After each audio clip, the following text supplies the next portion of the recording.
Olá, e retomando então com o presidente da ONG Transparência Taubaté, professor Jofre Neto. Aliás, confesso a você até que eu me surpreendi com os fatos aqui colocados por você. A gente acompanha, mas nem sempre a gente está envolvido no dia a dia, né? E eu queria retomar comentando com você exatamente o seguinte, na linha do que estávamos falando anteriormente, porque as redes sociais adquiriram maior importância que a própria imprensa, especialmente aqui em Taubaté. Que leitura você faz? Exatamente. Tem dois fatores teóricos até. O primeiro, que a internet, se ela permite que todos interajam, sejam fontes de informação, diferentemente da imprensa, que é unívoca, ela sai das editorias, das redações para o consumidor, na internet eu posso fazer uma devolutiva disso, eu posso agir também. Mas as redes sociais são um passo além, ela permite uma interação ali em nível real, ali em tempo real, quase equivalente à interação física entre pessoas, né? Eu acabo de postar uma informação, as pessoas respondem, aparece lá a sua foto e fica a informação ali. Alguém pode curtir isso, ou seja, eu não quero escrever, mas eu dou um sinal de aprovação. Então isso se percebe que aquele determinado argumento está tendo receptividade ou não. Então é uma novidade realmente muito grande e que reproduz, por assim dizer, o ambiente da aldeia no bom sentido, em que todos conhecem todos e todos podem vigiar todos. Né? Então já disse um teórico que a aldeia global de McLuhan, com a internet, não existe uma aldeia global que eu tenho um amigo no Japão e outro na África. Não, na realidade eu reproduzo na internet o ambiente de uma pequena aldeia de pessoas que se conhecem e interagem. Né? Essa é a grande novidade e os efeitos decorrem daí. Então, professor, mas dentro dessa colocação que você faz, quando eu digo que especialmente aqui em Taubaté, né, as redes sociais tomaram um vigor enorme, chama a atenção também o fato de, por exemplo, esse assunto foi parar no CQC da Band, que tem uma grande audiência. Foi parar no Fantástico da Rede Globo, que não tem tanta audiência quanto o CQC, mas também tem audiência. Tem alguma.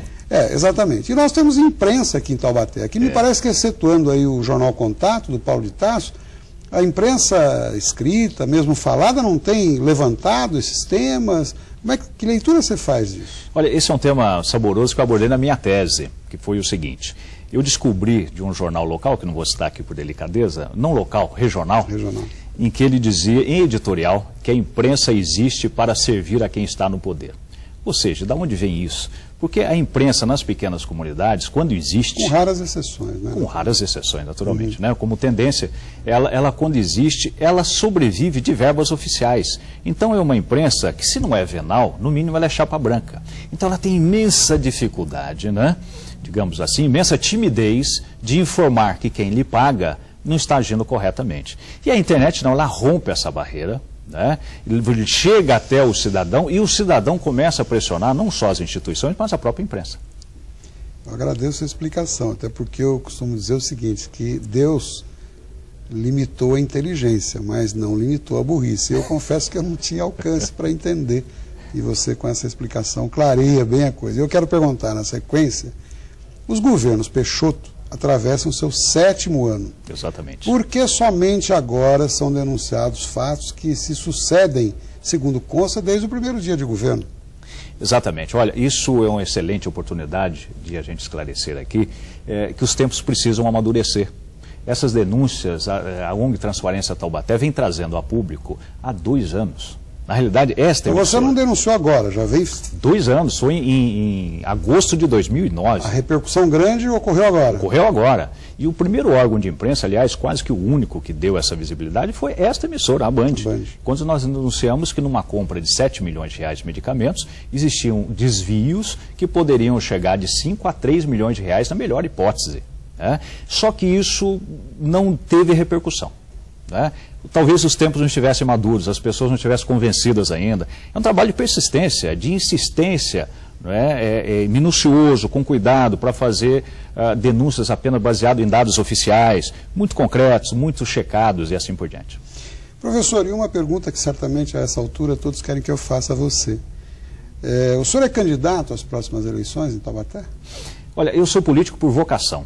Ou seja, a minha perspectiva de vida é estar envolvido com as coisas públicas, né, com o governo das cidades, estar envolvido com políticas públicas. E com o espírito público? E com o espírito público, porque ai de mim, por isso é vocação, isso não é escolhido, isso é dado, né, para mim e para muitos. Então, de forma que se eu quero praticar o bem comum, eu preciso de instrumentos para isso. Eu preciso chegar ao poder para poder fazer as modificações que sou inspirado a fazer, que a sociedade precisa. E para isso é preciso atingir algum cargo público. Então, naturalmente, eu tenho uma vida política que vai ter continuidade. Eu posso dizer, sim, que me candidatarei, se for, as condições foram essas. Pretendo, sim, me candidatar a algum cargo público. Executivo ou legislativo? O executivo demanda condições materiais, que é o sonho nosso. Nós estamos num país presidencialista em que o poder se concentra no executivo. Caso a gente queira fazer alguma coisa, deve pleitear o executivo. Mas hoje reúne condições materiais que eu não tenho. Exige condições materiais, que na realidade eu não reúno. Hoje para me candidatar a um cargo executivo. Quem sabe se até lá você conquista essas condições que você se refere e vai para o executivo, já que você já foi vereador. Professor, como o senhor avalia o período Bernardo Ortiz, quando o senhor foi, inclusive, presidente da Câmara? Há uma diferença fundamental em relação ao governo Ortiz e em relação a este governo, se posso fazer uma comparação. Primeiro, o nível de corrupção que este governo, pelo menos as denúncias dão conta disso, são inacreditáveis, e isso eu não encontrava no governo Ortiz, ainda que eu não possa aqui dar um atestado de isenção absoluta, né? Um ou outro problema, eventualmente a gente encontrava, mas jamais nesse nível de corrupção. E devo dizer que o prefeito à época jamais tentou impedir, por exemplo, as investigações. Eu presidi comissão de inquérito na Câmara e não teve nenhuma ingerência, nenhuma declaração na imprensa do ex-prefeito. Então essa qualidade é fundamental. E quando eu discutia com ele, eu tinha o prazer de discutir políticas públicas e não discutir política eleitoral. Então essa é a diferença. A outra é um senão.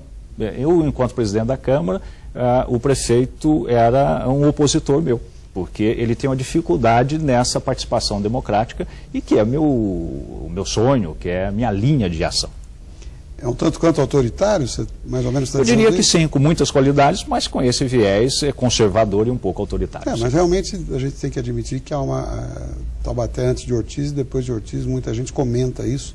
Houve uma evolução grande no sentido administrativo. Não é? Sem dúvida nenhuma, sem dúvida nenhuma. Eu era estudante de engenharia em Itajubá e quando eu voltava nas férias, a cidade estava mudada. Né? Como nós dois temos opiniões fortes, eventualmente ocorrem atritos. Nós vamos continuar o nosso diálogo franco. Eu vou pedir mais um minutinho de licença e a gente já volta. Fique conosco.